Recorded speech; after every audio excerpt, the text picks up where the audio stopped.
Ah, the kit lens. Nearly every photographer has one of these things lying around. Typically 18 to 55mm zoom with f3.5 to f5.6 variable minimum aperture. If you have no idea what that means, don't click off.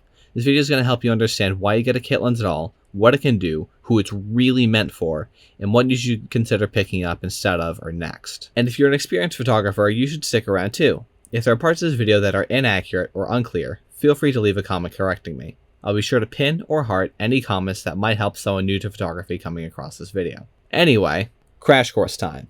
Aperture / f-stop is a measure of how much light is able to get to the center of your camera and how deep your depth of field is.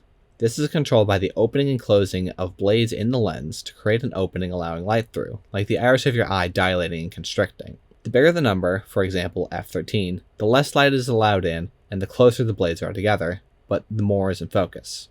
The opposite is also true, meaning the smaller the number, for example f2.8, more light is allowed in and the more open the blades are, but less is in focus at once. Additionally, if your aperture is wider, meaning the number is smaller, your bokeh, that nice depth of field blur, is stronger. If that seemed a little overwhelming, don't worry about it. Just remember that big number equals less light and less bokeh. The other important thing in the lens equation is zoom, but it's a lot simpler. Big number equals tighter zoom. Tighter zoom equals things look bigger. That's it. So what's the deal with kit lenses? About the same as airline food. Included for an extra fee and just good enough to see you through until you can get something better. But a kit lens is still good enough to keep you snapping pics much longer than a bag of pretzels and a Diet Coke will keep you fed. If you buy a camera, you need a lens.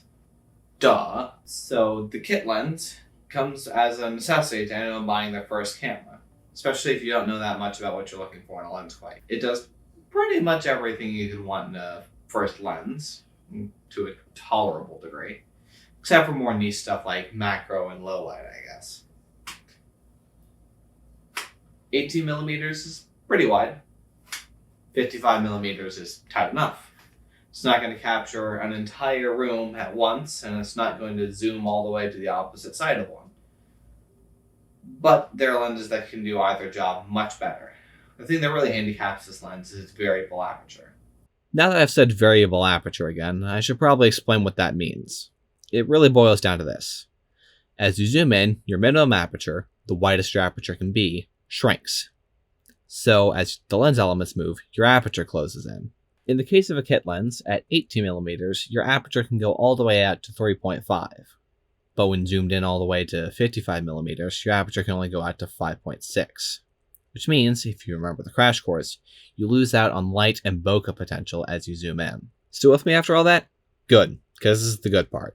Who is this lens actually for, and why? There's no long-winded, really detailed answer for this one. It's for new and very casual photographers. There.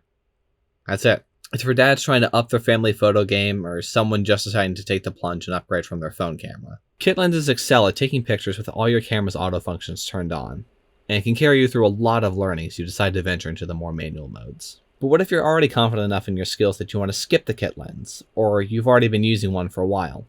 Well, there's another simple answer. So simple, it's practically a meme.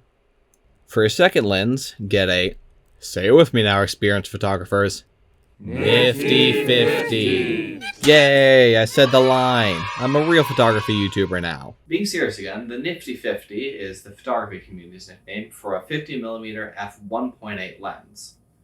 They're inexpensive, incredibly versatile, and you can get one for every single lens mount. I go into more detail, but that's for another video that you can watch here if I've already made it. Otherwise, you can go watch a short I've made about the same lens.